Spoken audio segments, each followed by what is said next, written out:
तो कैसे हो आप लोग। मैं हूं मनीष। आज क्लाइमेटोलॉजी की छठी सीरीज़ चलने वाली है, ठीक है।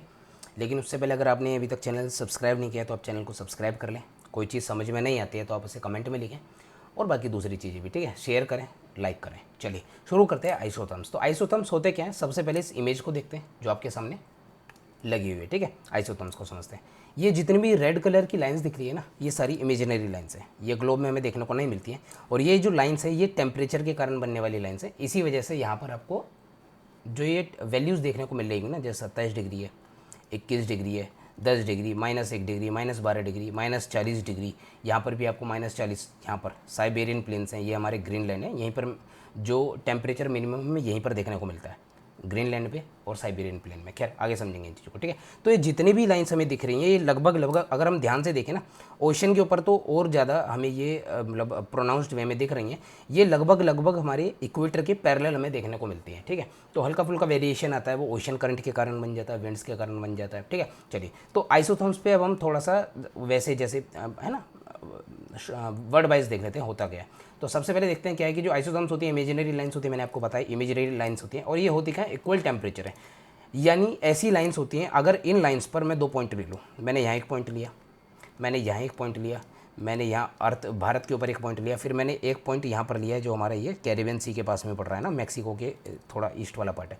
तो ये जिन जिन रीज़न से होकर ये लाइन गुजरेगी, है ना, उन सभी पॉइंट्स पर, उन सभी उस लाइन सेम लाइन पर, वो सभी पॉइंट्स पर जो टेम्परेचर है वो सेम रहने वाला है। इस वजह से हम इसको बोलते हैं आइसोथर्म्स, क्योंकि आइसो का मतलब ही क्या होता है, इक्वल होता है, और थम्स क्या है, टेम्परेचर को शो करता है, ठीक है। तो आइसोथर्म्स हमने ये समझ लिया होता क्या है बेसिक वे में। दूसरा क्या है, मैंने आपको अभी भी बताया कि ये फॉलो पैरेलल्स होते हैं ना, ये हमारे लैटिट्यूड्स होते हैं, ये ऑलमोस्ट उनके जैसे ही होती है और उनको फॉलो करती है, तो उनके पैरेलल ही ऑलमोस्ट पैरेलल होते हैं, जरूरी नहीं है कि हमेशा ही हो, ठीक है। नेक्स्ट इसमें लाइन पॉइंट आता है sudden bends ocean land boundaries पर हमें देखने को मिलते हैं, ठीक है। तो सडन बेंड्स क्या होते हैं ये हमें सबसे पहले तो हम कर्व में देख लेते हैं सडन बेंड्स है कहाँ। अगर हम ध्यान से देखें तो पहले हम देख लेते हैं ना, उसके बाद समझेंगे। ये एरिया दिख रहा है आपको, यहाँ पर ये जो सडन बेंड है, ये एक बेंड दिख रहा है, ये एक बेंड देखने को मिल रहा है, ये एक बेंड देखने को मिल रहा है, ठीक है। यहाँ पर ये बेंड देखने को मिलता है, ये बेंड, ये जितने भी है ना, ये सब ओशन लैंड बाउंड्रीज है ना, जहाँ जहाँ बाउंड्रीज बनी हुई हैं वहाँ पर ये सडन बैंड देखने को हमें ज़्यादा मिल रहे हैं, ठीक है। वैसे तो हमें ओशन करंट में भी देखने को मिल रहा है, लेकिन इसका कारण कुछ हो रहा है। फिलहाल हम कहाँ देख रहे हैं, हम यहाँ पर देख रहे हैं, यहाँ हमें बैंड देखने को मिल रहा है, ठीक है, यहाँ हमें बैंड देखने को मिल रहा है। तो ये सारे के सारे ओशन लैंड बाउंड्रीज पे, यानी जहाँ ओशन और लैंड आपस में मिल रहे हैं। अब ये सडन बैंड क्यों मिलते हैं, इसका जवाब आपको पिछली वीडियो में देखने को मिल जाएगा। मैंने आपको पिछली वीडियो में क्या बताया था कि जो ओशन है ना, उसका एल्बिडो कम होता है, उसकी जो हीट एब्जॉर्बिंग कैपेसिटी ज़्यादा होती है, स्पेसिफिक हीट ज़्यादा होती है लैंड के मुकाबले। इस वजह से ये पॉइंट याद रखना है आपको कि जो पानी है ना, जो ओशन है, उसके वाटर में जो टेम्परेचर का फ्लक्चुएशन है वो बहुत कम होता है, ठीक है। ये मैंने आपको पिछली वीडियो में चीज़ें समझाई थी, फिर से एक बार मैं आपको रिकॉल कराता हूँ कि पानी का जो टेम्परेचर फ्लक्चुएशन है वो बहुत कम होता है कॉन्टिनेंट के मुकाबले, ठीक है। तो इस वजह से यहाँ पर सडन बैंड देखने को मिल रहे हैं, क्योंकि टेम्परेचर में आने वाला फ्लक्चुएशन पानी का कम है, और कॉन्टिनेंट और या फिर कह लो लैंड मास का जो टेम्परेचर है, टेम्परेचर फ्लक्चुएशन है वो बहुत ज़्यादा है। तो ये कारण है सडन बैंड का। चलिए आगे चलते हैं। नेक्स्ट जो हमें चीज़ें समझनी है, हमें समझना है थर्मल ग्रेडियंट क्या होता है। थर्मल ग्रेडियंट को सबसे पहले हम ऐसे एक एग्जाम्पल से समझ लेते हैं, ठीक है। तो चलिए 2 पॉइंट में ले लेता हूँ या 3 पॉइंट में लेता हूँ। ए ये एक पॉइंट है, बी ये एक पॉइंट है, सी ये एक पॉइंट है। अगर मैं इस पॉइंट की ए से बी के जो बीच की डिस्टेंस है, ठीक है, इसको मैं 10 मीटर मान लूँ, सिर्फ एग्जाम्पल के लिए, आपको बिल्कुल ठीक एज इट इज़ नहीं समझना है, सिर्फ एग्जाम्पल के, और इसको मैं 5 मीटर समझ लूँ। ए का जो टेम्परेचर है, पॉइंट ए का जो टेम्परेचर है वो 24 डिग्री सी है, या 24 को ना करके हम 25 कर लेते हैं, ठीक है, कैलकुलेशन में ईजी होगी, 25 डिग्री सी है। बी का जो टेम्परेचर वो 20 डिग्री सी है, और सी का जो टेम्परेचर है वो भी 20 डिग्री सी है। अब हमें यहाँ पर एक चीज़ देखनी है, जो ए से बीच का जो टेम्परेचर डिफरेंस है वो तो 5 डिग्री सी का है ना, लेकिन जो डिस्टेंस है ना, बीच की डिस्टेंस है वो कितनी है, 10 मीटर की है। तो थर्मल ग्रेडियंट क्या होता है, थर्मल ग्रेडियंट हम समझ लेते हैं, टेम्परेचर एक पर्टिकुलर पोजीशन में आने वाले डिफरेंस से या फिर डिस्प्लेसमेंट में जो टेम्परेचर में डिफरेंस आता है ना, उसको हम थर्मल ग्रेडियंट बोलते हैं। और इसको अगर मैं फॉर्मूले से लिखूँ तो क्या होगा, टेम्परेचर डिफरेंस, ठीक है, ये टेम्परेचर डिफरेंस है। और नीचे इसमें क्या आने वाला है, नीचे इसमें आने वाला है ना, डिस्प्लेसमेंट कह सकते हैं, 2 पॉइंट के बीच की डिस्प्लेसमेंट या फिर डिस्टेंस, जो आप समझना चाहो, ठीक। डिस्प्लेसमेंट डिस्टेंस में दोनों में अंतर होता है, तो लेकिन आपके लिए इतना काफ़ी है, ठीक है। दो पॉइंट के बीच में या दो रीजन के बीच में डिस्टेंस और उन दोनों पॉइंट या उन दोनों रीजन के बीच में टेम्परेचर डिफरेंस। तो यहाँ पर हमें एक चीज़ देखने को मिल रही है कि ए और बी के बीच में टेम्परेचर डिफरेंस 5 का है और डिस्टेंस कितनी है, 10 की है, ठीक है। मैं आपको फॉर्मूले से मैं आपको ज़्यादा ईजिली आपको ज़्यादा और क्लियर अंडरस्टैंडिंग हो, इस वजह से थोड़ा एग्जाम्पल लेकर चल रहा हूँ। तो 5/10 0.5, ठीक है। दूसरा, अगर मैं वही चीज़ ए से सी के बीच में देखूँ तो टेम्परेचर डिफरेंस तो अब भी 5 ही है, ठीक है, लेकिन जो डिस्टेंस है ना वो 5 मीटर हो गई। तो अब हमारा जो थर्मल ग्रेडियंट है वो 1 हो गया, ठीक है। एक चीज़ यहाँ से हमें देखने को क्या मिल रही है, जब सेम टेम्परेचर डिफरेंस के लिए अगर रीजन में यानी डिस्टेंस बढ़ जाती है ना, सेम टेम्परेचर डिफरेंस के लिए, जैसे हम 5 डिग्री है, यहाँ भी 5 डिग्री, अगर डिस्टेंस बढ़ जाएगी तो थर्मल ग्रेडियंट घटेगा। ये हमें चीज़ पता होनी चाहिए, ठीक है। दूसरी चीज़ क्या है, अगर सेम डिस्टेंस या और इसके उल्टा अगर मैं देखूँ तो सेम टेम्परेचर डिफरेंस के लिए अगर बीच की डिस्टेंस घट जाती है तो थर्मल ग्रेडियंट बढ़ जाएगा, ठीक है। इसे हम अभी मैप में भी देखने वाले हैं, ये 2 पॉइंट आपको याद भी रखने हैं। या फिर मैं इसका उल्टा भी समझ सकता हूँ, मैं अगर डिस्टेंस को सेम रखूँ और मैं टेम्परेचर डिफरेंस को बदल दूँ ना, जैसे मैं कहूँ कि भाई इन 2 पॉइंट के बीच में डिस्टेंस और इन दो, यहाँ भी 5 मीटर की डिस्टेंस है, यहाँ भी 5 मीटर की डिस्टेंस है, यहाँ 10 डिग्री सी टेम्परेचर है, यहाँ 15 डिग्री सी टेम्परेचर है, यहाँ 20 डिग्री सी टेम्परेचर है। तो ए और बी जो मैंने अभी पॉइंट बनाया ना, ये वाला ए ये वाला बी है, इन दोनों के बीच में डिस्टेंस तो 5 मीटर ही है, लेकिन डिफरेंस यहाँ पर कितना है, 5 डिग्री सी का है। जबकि ए और सी के बीच में यानी ये वाला ना, यहाँ भी डिस्टेंस 5 मीटर ही है। अब मैंने उल्टा केस लिया है, यहाँ पे मैंने डिस्टेंस चेंज की थी, टेम्परेचर डिफरेंस सेम था। यहाँ पर मैं डिस्टेंस सेम लेकर चल रहा हूँ, टेम्परेचर डिफरेंस बदल रहा हूँ। तो यहाँ पर 10 डिग्री सी और 20 डिग्री सी में 10 डिग्री सी का डिफरेंस है, ठीक है। तो यहाँ पर हमें कुछ ये 4-5 पॉइंट अपने को क्लियर हुए, इसी फॉर्मूले से हम समझ लेंगे और हम उसको कहाँ भी देखने वाले हैं, ठीक है।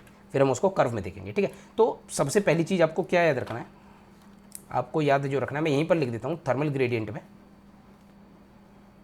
थर्मल ग्रेडियंट में आपको क्या लिखना है, जब भी फोर सेम है ना, फोर सेम, 2 पॉइंट यहीं लिखूंगा ना, सेम टेम्परेचर डिफरेंस, ठीक है जी। 2 पॉइंट निकल कर आते हैं, एक तो इधर एक तो इधर। जब डिस्टेंस बढ़ेगी, फॉर्मूले से निकलना ना, डिस्टेंस बढ़ेगी तो ग्रेडियंट, इसको मैं टीजी लिख रहा हूँ ना, थर्मल ग्रेडियंट घटेगा, ठीक है। दूसरा क्या है, जब डिस्टेंस, ठीक है, घटेगी तो थर्मल ग्रेडियंट जो है वो बढ़ेगा, अभी हमने फॉर्मूले से देखा ना, ठीक है।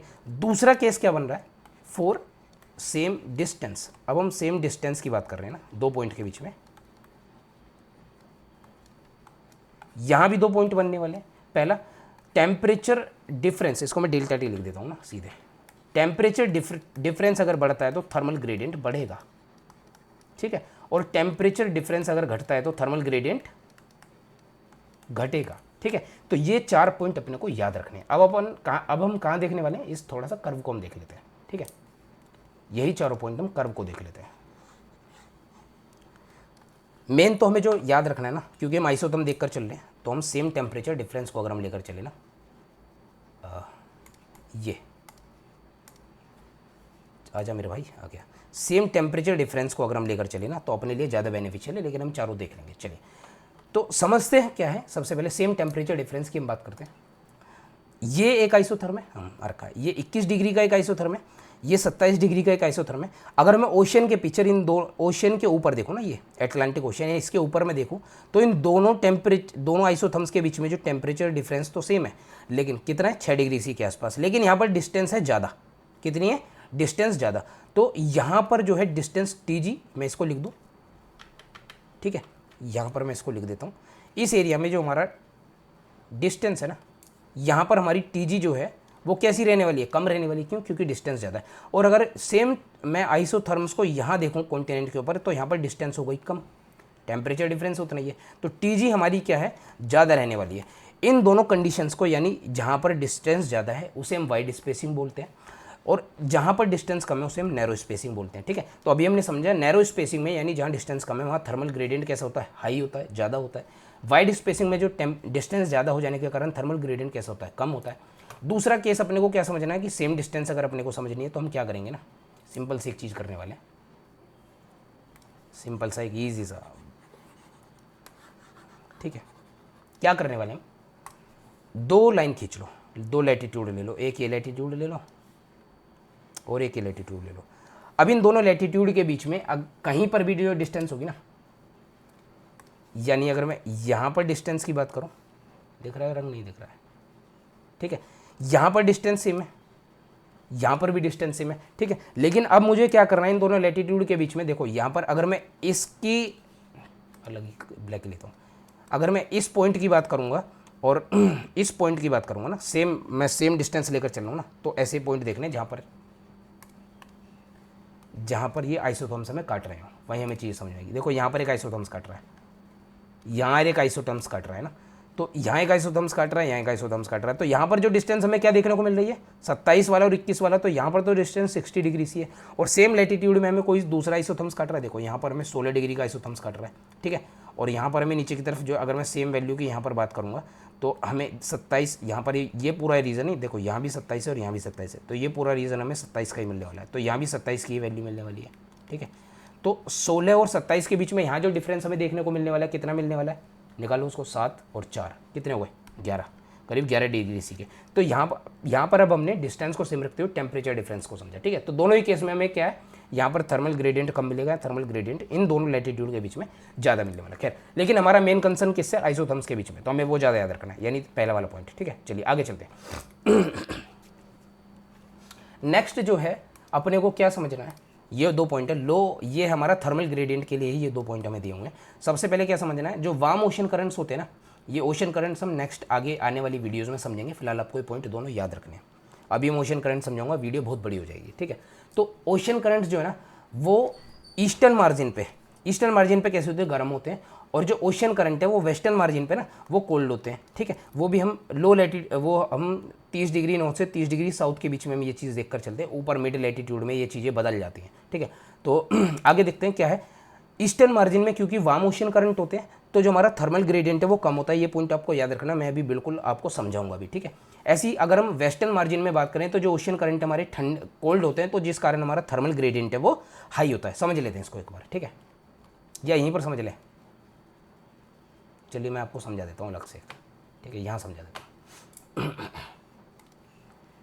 अगर मैं भारत की बाउंड्री अगर बना लूँ, ठीक है, ये भारत की बाउंड्री है, ये वाला हिस्सा ईस्टर्न मार्जिन है, ठीक है, ये वाला हिस्सा वेस्टर्न मार्जिन है, ठीक है। यहाँ पर मैं दोनों तरफ एक एग्जांपल लेकर चल रहा हूँ कि ईस्टर्न साइड में जो टेम्परेचर है यहाँ भी 30 डिग्री सी है, और वेस्टर्न साइड में जो टेम्परेचर है यहाँ भी 30 डिग्री सी है। मैं इसको ईजी करने के लिए सेम वैल्यू लेकर चल रहा हूँ, कुछ और दूसरा फैक्टर नहीं ले रहे, ठीक है। अब ओशन करंट जो है, ईस्टर्न साइड में ओशन करंट हमने अभी क्या समझे, कैसे होते हैं, ओशन करंट वार्म होते हैं ना, तो अगर यहाँ पर ओशन करंट वार्म हो जाने के कारण जो यहाँ टेम्परेचर है वो करीब करीब 26 डिग्री सी होने वाला है। अगर वार्म ओशन करंट ना होते तो टेम्परेचर 24 या फिर कितना होता, 24 होता, 23 होता, लेकिन वार्म ओशन करंट के कारण टेम्परेचर थोड़ा सा बढ़ जाएगा, ठीक है। और वहीं अगर मैं वेस्टर्न साइड में ओशन करंट, क्योंकि यहाँ पर कोल्ड ओशन करंट है, तो यहाँ पर टेम्परेचर 24-23 की बजाय यहाँ पर 22 डिग्री के आसपास भी देखने को मिल जाएगा। तो अब हमें क्या चीज़ देखनी है, हमें एक चीज़ देखनी है कि अगर मैं इन दोनों पॉइंट के बीच में टेम्परेचर डिफरेंस निकालूँ, है ना। अच्छा, ये दोनों ही पॉइंट के बीच की मैंने डिस्टेंस सेम लेकर चल रहा हूँ, ठीक है, समझने के लिए। तो यहाँ पर जो टेम्परेचर डिफरेंस दोनों के बीच में 4 डिग्री सी का है, और जब वहीं मैं दूसरी तरफ वेस्टर्न मार्जिन पर अगर मैं बात करता हूँ तो जो टेम्परेचर डिफरेंस है वो 8 डिग्री सी का है। 5 मिनट पहले हमने अभी क्या समझा था कि जो टेम्परेचर डिफरेंस बढ़ जाने से थर्मल ग्रेडियंट बढ़ जाता है, और टेम्परेचर डिफरेंस घट जाने से फॉर सेम डिस्टेंस है, यहाँ मैंने डिस्टेंस दोनों की सेम लेकर चलनी है, कोस्टल मार्जिन में डिस्टेंस दोनों की सेम ही लगभग रहने वाली है, ठीक है। जहाँ लैंड और ओशन बाउंड्री आपस में मिल रही है, ठीक। तो डेल्टा टी यहाँ पर हमारा कम रहने वाला है, ठीक है। तो अब हमें सिंपल सी चीज़ क्या देखने को मिल रही है कि ईस्टर्न साइड में जो टेम्परेचर डिफरेंस है कम है, यानी जो ये वाली कंडीशन लगने वाली है, ठीक है। तो हमारे जो थर्मल ग्रेडियंट है वो ईस्टर्न साइड में कम मिलने वाला है, ठीक है। और वेस्टर्न साइड में क्योंकि टेम्परेचर डिफरेंस ज़्यादा है तो हमारे जो थर्मल ग्रेडियंट है वो ज़्यादा मिलने वाले हैं। यही पॉइंट मैंने आपको लिखवाया है कि ईस्टर्न मार्जिन में थर्मल ग्रेडियंट कम और वेस्टर्न मार्जिन में थर्मल ग्रेडियंट ज़्यादा देखने को मिलता है। चलिए आगे चलते हैं। नेक्स्ट हमें पॉइंट जो समझने हैं टेम्परेचर। वैसे तो ये पिछली वाली वीडियोस में आप समझ चुके होंगे, फिर भी मैं हल्का सा एक बार बस लिख देता हूँ इस पॉइंट को ना।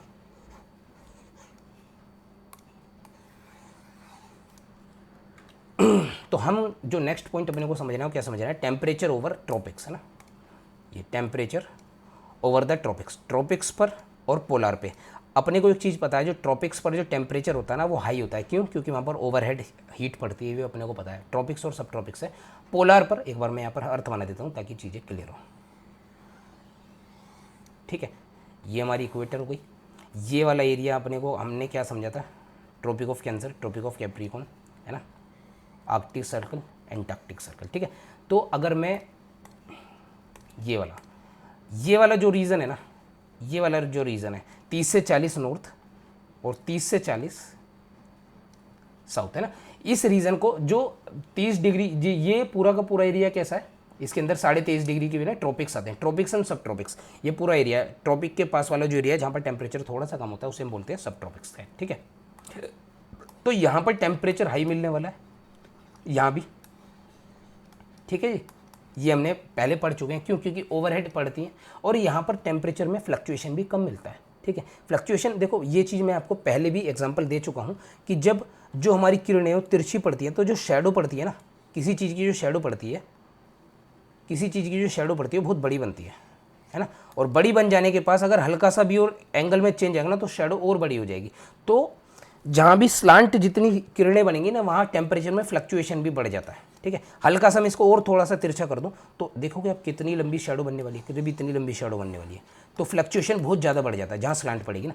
लेकिन ओवरहेड में अगर मैं इसको यहीं पर दूसरा बनाऊँ, यहाँ पर एक मैं ऑब्जेक्ट बनाऊँ और यहाँ पर मैं ओवरहेड बनूँ, तो ये वाले एरिया में पड़ेगा, मैं इसको हल्का सा तिरछा भी कर दूंगा इस तरह से, तो बहुत ज़्यादा अंतर नहीं आने वाला एरिया में, ठीक है। इस वजह से फ्लक्चुएशन जो है ट्रॉपिक के ऊपर टेम्परेचर का वो बहुत कम देखने को मिलता है। लेकिन अगर हम बात करें पोलर रीजन में, ये वाला ना, ये सब पोलर बेल्ट होगी, बेल्ट हम आगे जाकर पढ़ेंगे, ठीक है। तो ये वाला रीजन और ये वाला रीजन है, यहाँ पर हमारा जो टेम्परेचर का फ्लक्चुएशन है वो भी बहुत ज़्यादा देखने को मिलता है, ठीक है। वो हमने सर्कल ऑफ इल्यूमिनेशन समझा था ना, वो कंसेप्ट भी यहाँ लग जाएगा, ठीक है। जबकि यहाँ पर हमारे जो फ्लक्चुएशन टेम्परेचर देखने को कम मिलता है और जो हाइट, दोनों अलग चीज़ है, टेम्परेचर अलग चीज़ है, फ्लक्चुएशन इन टेम्परेचर अलग चीज़ है। मानकर चलो टेम्परेचर 23 डिग्री है ना, तो फ्लक्चुएशन का होगा 23 से 1-2 डिग्री ऊपर नीचे यानी 22 डिग्री चले गए, और 23 से 1-2 डिग्री ऊपर चले गए यानी 24 डिग्री। तो इस एरिया को हम बोलते हैं फ्लक्चुएशन, 20 डिग्री से 24 डिग्री, और इसे हम बोलते हैं टेम्परेचर। तो ट्रॉपिक्स पे टेम्परेचर हाई मिल रहा है देखने को 23 डिग्री, लेकिन फ्लक्चुएशन कितना है, 22 से 24, कितने का फ्लक्चुएशन है, सिर्फ 2 डिग्री का फ्लक्चुएशन है, ठीक है। तो फ्लक्चुएशन देखने को कम मिल रहा है। वहीं अगर मैं बात करूं किस पे, पोलर्स पे, तो यहाँ टेम्परेचर हमें 0 डिग्री सी के आसपास भी देखने को मिलता है, और फ्लक्चुएशन -24 के आसपास भी हम चले जाते हैं, कभी कभी 10 डिग्री के आसपास भी हम चले जाते हैं। तो जो फ्लक्चुएशन अगर मैं यहाँ देखूँ तो 10 से -24 कितना है, करीब 34 डिग्री के आसपास का फ्लक्चुएशन देखने को मिल रहा है। तो पोलर के पास में फ्लक्चुएशन हाई है लेकिन टेम्परेचर बहुत कम है, वहीं ट्रॉपिक्स पे टेम्परेचर बहुत हाई है लेकिन फ्लक्चुएशन बहुत कम है। ये दोनों पॉइंट मैंने आपको समझा दिए, ये पॉइंट था इसका ना। ये आपको एनसीईआरटी में एज इट इज़ मिलेंगे लेकिन समझ में नहीं आएंगे, क्योंकि एनसीईआरटी में क्या ना एनसीईआरटी में जो है वो लाइन डायरेक्ट मूव लिखी हुई है, तो उसके लिए आपको रेफरेंस की ज़रूरत पड़ जाएगी, लेकिन रेफरेंस की ज़रूरत मेरे होते हुए नहीं पड़ेगी, आपको यहाँ पर रखना है, ठीक है। इन वीडियोज़ को देखने के बाद अगर आप एनसीईआरटी पढ़ते हैं ना तो आपको बहुत ईजी लगने लगेगी। चलिए नेक्स्ट हमें क्या चीज़ें देखनी है, नेक्स्ट हमें चीज़ें देखनी है डायurnal और एनुअल रेंज। पता नहीं इसको क्या बोलते हैं, डायurnal बोलते हैं, डायurnal जो भी आप समझ लें ना। तो डायurnal क्या होता है, टेम्परेचर डिफरेंस अगर हम पर डे देखें ना, डे यानी पर डे में एक दिन में मैक्सिमम टेम्परेचर कितना जाता है ना, मैक्सिमम माइनस मिनिमम, ठीक है जी, ये टेम्परेचर डिफरेंस है। तो एक दिन में मैक्सिमम टेम्परेचर कितना जाता है और एक दिन में मिनिमम टेम्परेचर कितना जाता है। सपोज करते हैं मैक्सिमम हमारा 30 डिग्री से चला गया और रात को मिनिमम हमारा 10 डिग्री से चला गया, तो रेंज जो हमारी हो जाएगी 30 माइनस का 10, 20 डिग्री की रेंज हो जाएगी, वो डायurnal रेंज है ना, रेंज है ना, ये यहाँ पर। तो डायurnal रेंज एक दिन की रेंज होती है, एनुअल रेंज सालाना रेंज होती है, यानी एक साल में मैक्सिमम टेम्परेचर कितना जाएगा, ठीक है, मानकर चलते हैं 45 डिग्री सी गया हो, है ना, और जो मिनिमम टेम्परेचर जाएगा मानकर चलते हैं 0 डिग्री सी गया हो, तो जो यहाँ पर हमारी रेंज है वो 45 डिग्री सी की रेंज बन रही है, ठीक है। अब यहाँ पर हमें 2 पॉइंट जो समझने हैं, सबसे पहले तो हमें कॉन्टिनेंट समझना है, ठीक है, सबसे पहले तो हमें क्या समझना है, कॉन्टिनेंट समझना है। चलिए यहाँ पर हमारे 2 पॉइंट हमें समझने हैं। सबसे पहले हमें समझना कॉन्टिनेंट, कॉन्टिनेंट को मैं थोड़ा सा नीचे कर लेता हूँ। तो कॉन्टिनेंट में हमें एक चीज़ याद रखनी है, क्या है कि डायurnal जो टेम्परेचर डिफरेंस है ना, यानी टेम्परेचर डिफरेंस पर डे, वो बहुत हाई देखने को मिलता है। वो बात हम पहले भी कर चुके हैं, पिछली वीडियो में भी कर चुके हैं, क्योंकि कॉन्टिनेंट में हमारा टेम्परेचर फ्लक्चुएशन हाई होता है, इस वजह से एनुअल रेंज और डायurnal रेंज कॉन्टिनेंट में हमें हाई देखने को मिलती है, ठीक है जी। वहीं हम अगर ओशियन की बात करें तो ये जो टेम्परेचर फ्लक्चुएशन है वो चाहे हम सालाना देखें, वो किसी पर्टिकुलर रीजन में, वो चाहे हम सालाना देखें, वो चाहे तो हम एक दिन का देखें, वो बहुत लो के बराबर होता है, यानी फ्लक्चुएशन बहुत कम होता है। ये दोनों चीज़ें हम समझ चुके हैं पहले भी, और इसका कारण हमने क्या देखा था, एल्बिडो हमने समझा था, है ना, वो आपको पिछली वीडियो देखनी पड़ेगी। एल्बिडो हमने समझा था, हीट कैपेसिटी हमने समझा था, है ना, स्पेसिफिक हीट और हीट एब्जॉर्बिंग यानी मास रिवॉल्व मास का मास मूवमेंट क्या था, मास मूवमेंट है। ये 3 पॉइंट थे जो हमने पिछली बार समझे थे, ठीक है। एक और पॉइंट है जो शायद मैं आपको पिछली बार बताना भूल गया, हल्का सा ही बता देता हूँ। मॉडरेटिंग इफेक्ट है ना। मॉडरेटिंग इफेक्ट क्या होता है, अगर मैं कोई भी एक कॉन्टिनेंट ले लूँ ना, कॉन्टिनेंट क्या है, हम ये कॉन्टिनेंट ले लेते हैं, क्या कॉन्टिनेंट इसका नाम आपको बताना है, ठीक है, ठीक है जी। तो ये कॉन्टिनेंट है हमारा, इस कॉन्टिनेंट को यहाँ पर ही थोड़ा सा उल्टा बन गया इस तरह से ना, खैर इसको ऐसे ही समझना है। तो अभी क्या है, जो ये अगर मैं इस एरिया की बात करता हूँ ना, यानी कोस्टल एरिया की अगर मैं बात करूँ, इस एरिया की अगर मैं बात करूँ, या कोस्टल एरिया की यहाँ पर मैं बात करूँ, इस साइड में हमारा कौन सा है, अटलांटिक ओशन है, ठीक है ना, अटलांटिक ओशन है। इस साइड में हमारा कौन सा है, अरेबियन सी है। ये हम किसकी बात कर रहे हैं, अफ्रीका कॉन्टिनेंट की बात कर रहे हैं, ठीक है जी, अफ्रीका कॉन्टिनेंट की हम बात कर रहे हैं। इधर हमारा कौन सा है, अरेबियन सी है, ठीक है। तो अगर हम कोस्ट के आसपास देखें तो यहाँ पर जो है ना टेम्परेचर, क्योंकि यहाँ पर पानी ज़्यादा है, तो यहाँ पर जो है ना ह्यूमिडिटी बहुत ज़्यादा बढ़ी रहती है, यानी लगातार पानी हमारा वेपर में कन्वर्ट होता रहता है। और जब भी हमारा पानी की अवस्था बदलेगी ना, ये चीज़ हमें पता होनी चाहिए, आपको पता होगी, नहीं पता तो इसको आप नोट कर लो कि जब भी पानी की अवस्था बदलती है ना, तो उसका टेम्परेचर में बदलाव नहीं आता है। तो क्योंकि यहाँ पर पानी बहुत ज़्यादा है, तो टेम्परेचर बहुत ज़्यादा ऊपर नहीं उठ पाता है, 24 डिग्री के आसपास है ना। अभी मैंने आपको बताया ओशन में टेम्परेचर कम होता है।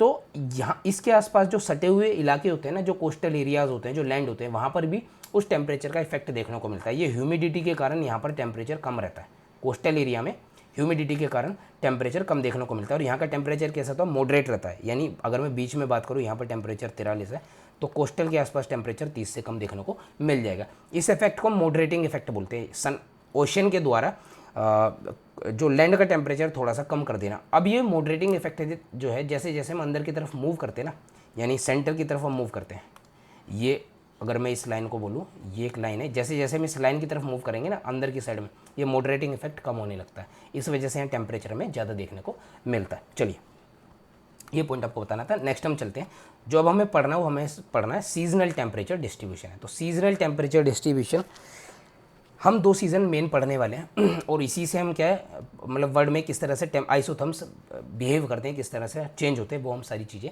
समझेंगे। सीजनल टेम्परेचर डिस्ट्रीब्यूशन क्या है, 2 चीज़ें हमें पढ़ने हैं इसमें। सबसे पहली चीज़ हम इसमें 2 पढ़ेंगे, तो जनवरी को हम पढ़ने वाले हैं, जनवरी, ठीक है।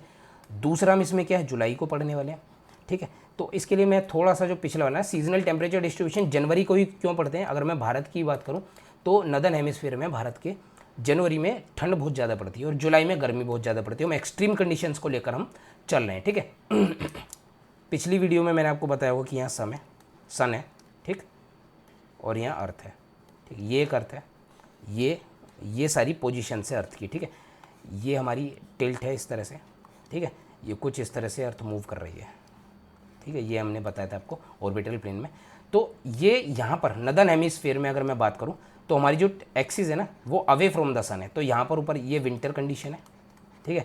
ये वाली क्योंकि इसकी टिल्ट टुवार्ड्स द सन है तो ये समर कंडीशन है, ठीक है।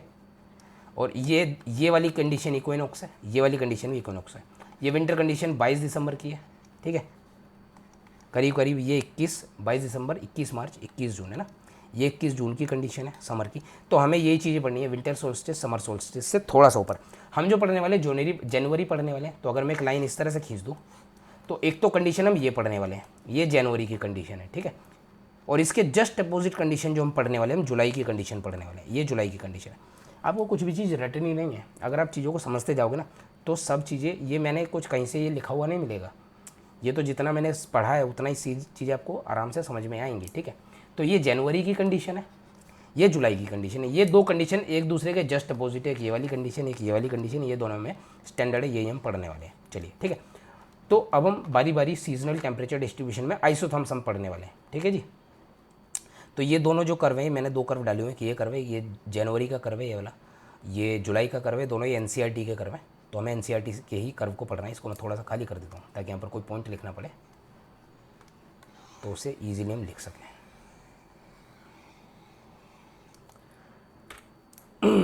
चलिए शुरू करते हैं ना, यहाँ पर आते हैं। तो सबसे पहले हम जो पढ़ने वाले हैं, हम जनवरी पढ़ने वाले हैं, ठीक है। क्या पढ़ने वाले हैं, यहाँ पर देखिए, जनवरी में पढ़ने वाले हैं। तो जनवरी में अपने को एक चीज़ पता है क्या, जनवरी में जो नदर्न हेमिस्फीयर है ना, पहले जनवरी की कंडीशन कैसी होती है, ये हमारी अर्थ होती है, ये कुछ इस तरह से होती है यहाँ पर।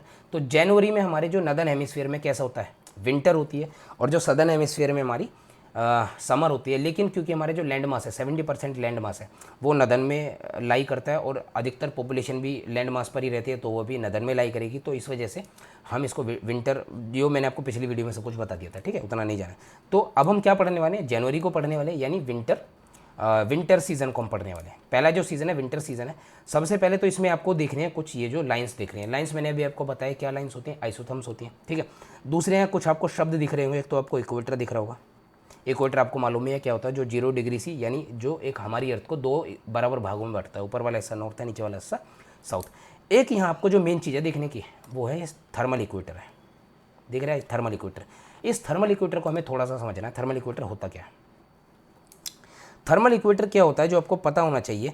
थर्मल इक्वेटर वो लाइन है जिस पर जो हमारी सन की रेज है ना, वो किसी समय में ओवरहेड बिल्कुल सीधी पड़ रही होती है। हमने एक चीज़ पिछली वीडियोज़ में पढ़ी थी कि ट्रॉपिक ऑफ कैंसर से ट्रॉपिक ऑफ कैप्रिकॉर्न के बीच में साल में एक बार कम से कम ऐसा होता है कि जो हमारी सन की रेज है ना, वो सीधी सीधी किसी एक लैटिट्यूड पे, इन दोनों ही के बीच में किसी एक लैटिट्यूड पे ओवरहेड पड़ती है ना, बिल्कुल सीधी। तो वहाँ पर जो हमारा टेम्परेचर है ना वो मैक्सिमम देखने को मिलता है, ठीक है। तो ये थर्मल इक्वेटर वही लाइन है जहाँ पर किसी समय में, अभी ये थोड़ा सा में इक्वेटर से नीचे देखने को मिल रहा है, क्योंकि हम क्या पढ़ रहे हैं, हम विंटर, किसको पढ़ रहे हैं हम पढ़ रहे हैं हम विंटर सीजन को पढ़ रहे हैं। और हमें एक चीज़ पता है, विंटर सीजन में जो हमारा सन है वो अपेरेंटली किस हेमिस्फीयर में होता है, सदर्न हेमिस्फीयर में होता है। तो हमारी जो थर्मल इक्वेटर है ना, यानी जिस पर सन पड़ने वाला है सीधा सीधा, वो भी नीचे की तरफ होगी, ठीक है। अब ये थोड़ी सी डेविएशन, बिल्कुल सीधी लाइन क्यों नहीं, ये मैंने आपको सीधा सीधा है, ये जो हमने लैटिट्यूड पे है उसके अनुसार तो सीधी सीधी इस तरह से लाइन होनी चाहिए, है ना।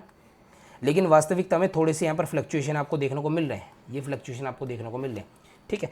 ये फ्लक्चुएशन क्यों देखने को मिल रहे हैं वो मैं आपको बता चुका, ओशियन में आने वाले फ्लक्चुएशन के कारण, लैंडमास में आने वाले फ्लक्चुएशन के कारण, और ये सारे के सारे थर्मल इक्वेटर भी एक आइसोथर्म है, ठीक है। चलिए आगे चलते हैं। पहली चीज़ हमने क्या थर्मल इक्वेटर समझा। थर्मल इक्वेटर क्या होता है, वो लाइन होती है जहाँ पर ओवरहेड हमारी सन की रेज पड़ रही होती है और मैक्सिमम टेम्परेचर होता है। इस लाइन से ऊपर जाएंगे तो भी टेम्परेचर घटने वाला है, इस लाइन से नीचे जाएंगे तो भी टेम्परेचर घटने वाला है। ये वास्तविकता में एक लाइन ना होके ना, एक तरह से एक रीजन होता है। एक थर्मल इक्वेटर हमारी सीधी लाइन ना होके क्या होती है, एक तरह का एक रीजन होता है ना। इसके आसपास ऑलमोस्ट हमारा जो टेम्परेचर है वो बराबर सा बना रहता है, ठीक है। मैं इसको येलो कलर में दिखाता तो ज़्यादा बेहतर रहता, लेकिन ठीक है इतना आप समझ लीजिए, ठीक है। हम इसको लाइन से दिखाने समझने के लिए, लेकिन वास्तव में हल्का सा रीज़न होता है। थर्मल इक्वेटर हमने समझा, इसको हम क्या भी बोलते हैं, एक और इसको हम नाम बोलते हैं, उसका नाम होता है ITCZ। इसकी फुल फॉर्म होती है इंटर ट्रॉपिक कन्वर्जेंस जोन। क्या होती है, इंटर ट्रॉपिक, है ना, कन्वर्जेंस जोन। जोन क्षेत्र को बोलते हैं, कन्वर्जेंस यानी जहाँ पर हमारी सीधे, है ना, ज़्यादा इंटेंसिटी के साथ पड़े। इंटर ट्रॉपिक, दो ट्रॉपिक के बीच का एरिया। ट्रॉपिक हमने पढ़े ना, ट्रॉपिक ऑफ कैंसर और कैप्रिकॉर्न। इंटर का मतलब होता है के बीच में, तो अब इसको हिंदी कर दूँ मैं, इसकी क्या होगी, ट्रॉपिक के बीच वाला वो एरिया जहाँ पर हीट हमारी कन्वर्ज पड़ती है, यानी इंटेंस्ड पड़ती है ना, इकट्ठी पड़ती हैं, ओवरहेड पड़ती हैं, उस जोन को हम ITCZ बोलते हैं। और यहाँ पर ये वाला जो पूरा रीजन है, और अगर हम प्रिसाइजली मैं बोलूँ, अगर हम थ्योरेटिकली बोलूँ तो वो थर्मल इक्वेटर, वो आइसोथर्म्स, वो लाइन जिस पर मैक्सिमम टेम्परेचर पड़ता हो, उसे हम बोलते हैं ITCZ या फिर थर्मल इक्वेटर, ठीक है। चलिए अब हम समझते हैं बाकी सारी चीज़ों को। मैं इसको एक बार, जो भी सारी यहाँ पर चीज़ बनी हुई है ना, जनवरी में चल रहा है, तो एक पॉइंट हमने समझ लिया क्या है, थर्मल इक्वेटर क्या होता है। दूसरा अपने को क्या समझना है, दूसरा जो अपने को पॉइंट समझना है वो ये समझना है, ठीक है। दूसरा अपने को जो पॉइंट समझना है वो ये पॉइंट समझना है कि अगर मैं इन सारी लाइंस को ध्यान से देखूँ, मेरे को दो जो हैं रीज़न बड़े ध्यान से पढ़ने हैं इस जनवरी में ना। एक तो ये वाला रीज़न है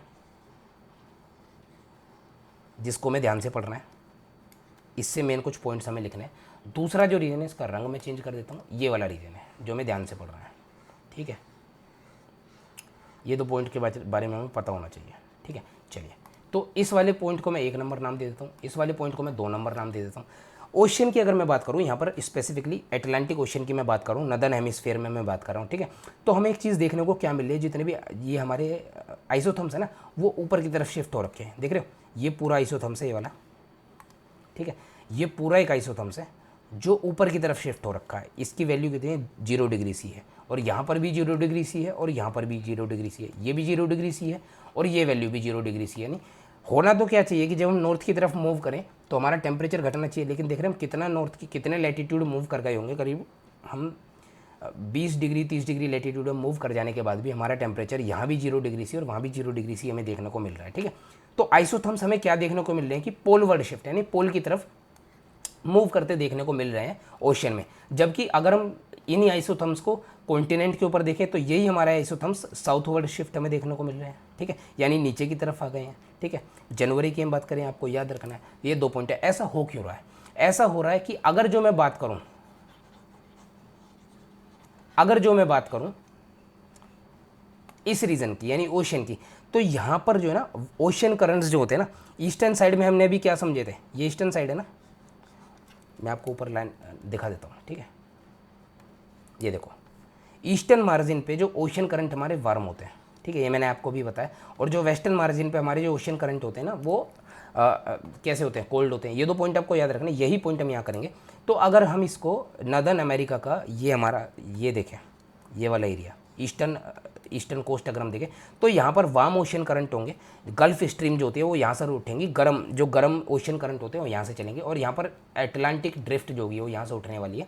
ठीक है, वो मिड लैटीट्यूड में, हाई मिड लैटीट्यूड में वेस्टर्न साइड में गर्म करंट मिलते हैं देखने को, वो ज़्यादा उसमें नहीं जाना, बताऊँगा मैं आगे। ठीक है, तो यहाँ से जो गल्फ स्ट्रीम है ना वो गर्म होती हैं, जो ओशन करंट होते हैं गर्म होते हैं, और इसके प्रभाव के कारण ये इस तरह से मूव करती हैं। इसके प्रभाव के कारण जो है हमारी जो आइसोथर्म्स है वो पोलवर्ड शिफ्ट करते हैं ओशन में। ठीक है, लेकिन अगर हम कॉन्टिनेंट की बात करें तो कॉन्टिनेंट में होता क्या, एक तो हमें पता है कि टेम्परेचर जो फ्लक्चुएशन है वो बहुत ज़्यादा देखने को मिलता है, और सर्दियों में टेम्परेचर बहुत ज़्यादा नीचे गिर जाता है। तो इसमें जो कॉन्टिनेंट के अंदर एक तो टेम्परेचर वैसे भी गिरने वाला है, दूसरा क्या है, जो पोल की तरफ से आने वाली ठंडी हवा है ना, पोलर कोल्ड विंड्स है ना,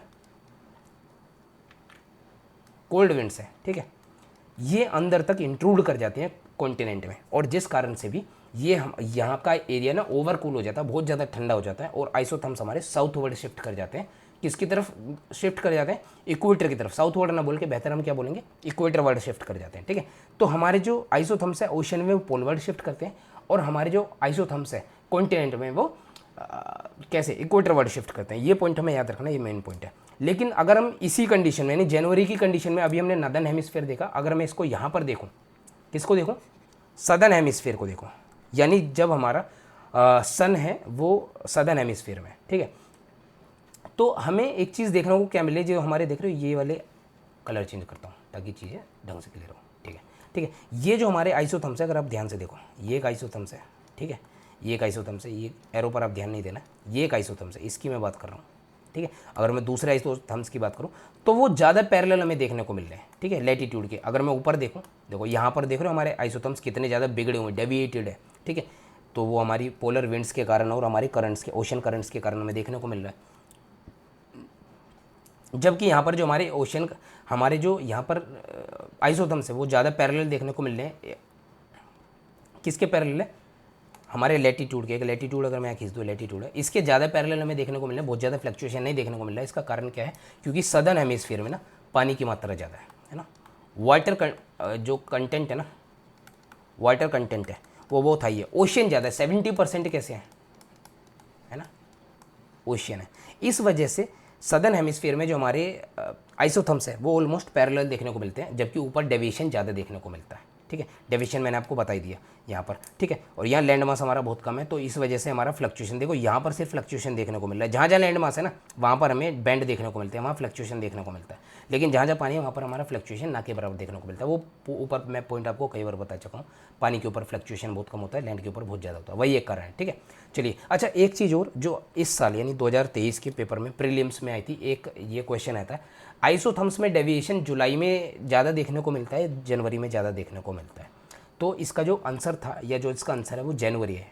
आइसोथर्म्स में डेविएशन है नदर्न हेमिस्फीयर में जो है वो जनवरी में ज़्यादा देखने को मिलता है। ऐसा क्यों होता है? क्योंकि जनवरी में हमारा जो टेम्परेचर है ना वो बहुत ज़्यादा नीचे गिर जाता है, किसमें, कॉन्टिनेंट में। ठीक है, और ओशन करंट हमारे पोलवर्ड शिफ्ट किसके कारण कर जाते हैं, गल्फ स्ट्रीम के कारण। तो डेविएशन हमारा ये इसके कारण डेविएशन, ये पोलवर्ड शिफ्ट बहुत ज़्यादा है, और पोलर कोल्ड विंड्स के कारण जो हमारा इक्वेटर वर्ड डेविएशन बहुत ज़्यादा है। ठीक है, इस कारण से जनवरी में हमारा क्या मिलता है देखने को, ज़्यादा डेविएशन ज़्यादा देखने को मिलता है जुलाई के मुकाबले।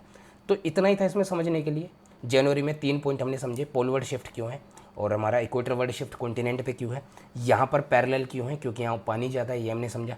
थर्मल इक्वेटर मैंने आपको बताया क्या है, यही सारी चीज़ें आपको समझनी है। अब आप इसमें बहुत सारी चीज़ें देख सकते हो। यहाँ पर ये थर्मल इक्वेटर है हमारा, जब विंटर के केस में एक तो हमारा साउथ अमेरिका में, और ये हमारा अफ्रीका के सदर्न पार्ट में, और ऑस्ट्रेलिया से होकर गुजर रहा है। ठीक है, चलिए नेक्स्ट हमें जो समझना है वो हमें समझना है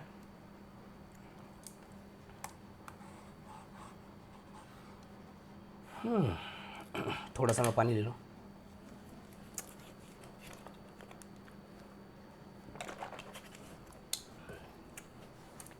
नेक्स्ट हमें जो समझना है वो जुलाई को समझना है। जुलाई में जो हमारे जो डेविएशंस होते हैं वो अगर हम ध्यान से देखें, ठीक है, ये पहले के मुकाबले 2 पॉइंट अब देखो।